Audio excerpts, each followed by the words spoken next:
अभी जो भी मेरी वीडियो इस टाइम सुन रहा है वो इमेजिन करे कि यार उसकी ज़बान के ऊपर अचार रखा हुआ है। अचार जानते होंगे। अस्सलाम वालेकुम पाकिस्तान। अच्छा जी, कहा जाता है कि बाशऊर इंसान वो है जिसके अंदर एहसास ज़िम्मेदारी हो। अब हमारे साथ मसला क्या है कि हम लोग या तो एहसास ज़िम्मेदारी लेते नहीं हैं या फिर जब लेते हैं तो कुछ एक्स्ट्रा ही ले लेते हैं। ठीक है, अब अक्सर औकात हम क्या करते हैं कि हम उन चीज़ों की ज़िम्मेदारियाँ अपने सर के ऊपर बहुत ज़्यादा हैवी करके घूम रहे होते हैं जो हमारी ज़िम्मेदारियाँ होती ही नहीं हैं, और हमने उन चीज़ों को अक्सर औकात नज़रअंदाज किया हुआ होता है कि जिन चीज़ों के ऊपर हमें सबसे पहली प्रायोरिटी रखनी चाहिए।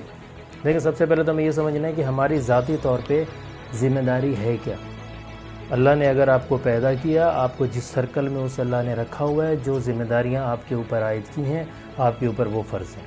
अगर आप मुसलमान हैं तो सबसे पहले तो हमारी ज़िम्मेदारी है कि हम इस्लामिक जो भी कवानीन है हमारे इस्लाम को लेते हुए हम उनको फॉलो करें और उनको करने की कोशिश करें कि जिस भी मज़हब से आपका ताल्लुक़ है आप उसे फॉलो करने की कोशिश करें।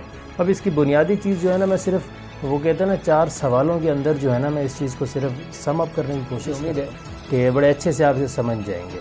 सबसे पहला सवाल है मैं कौन हूँ। ठीक है, फर्स्ट वन मैं कौन हूँ, मैं क्या कर रहा हूँ। थर्ड वन मैं कहाँ से चला हूँ, एंड द फोर्थ वन मैंने जाना कहाँ है और इस वक्त मैं कहाँ हूँ।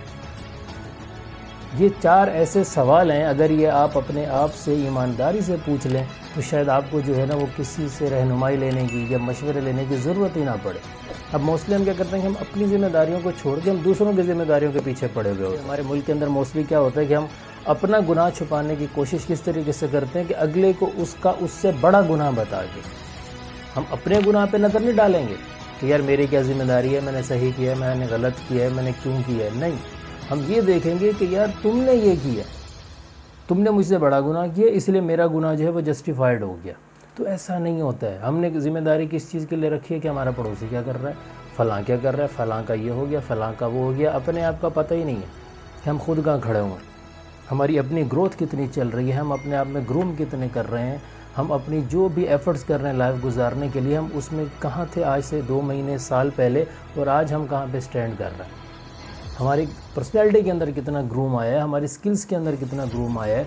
हम हर चीज़ को नज़रअंदाज करके हम दूसरों के पीछे पड़ जाते हैं।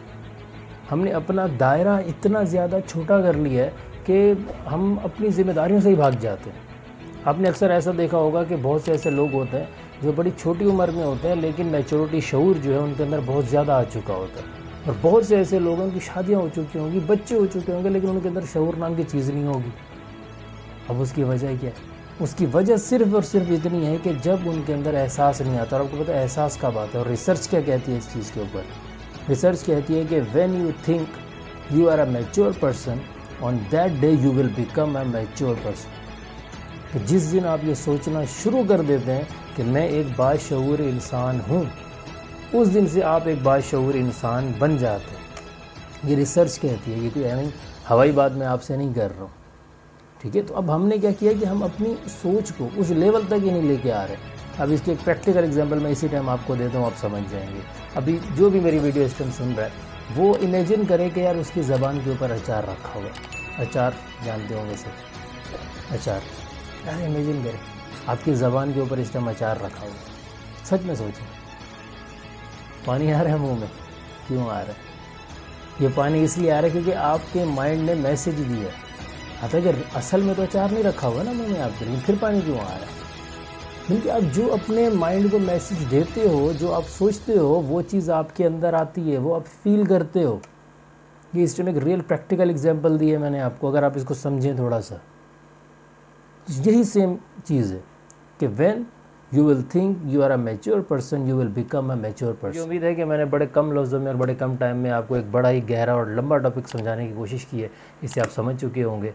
अगर मेरी बात पसंद आए तो चैनल को लाजमी सब्सक्राइब करें, मुझे अपने दुआओं में भी याद रखें। इंशाल्लाह फिर मुलाकात होगी किसी और टॉपिक के साथ। अल्लाह हाफ़िज़।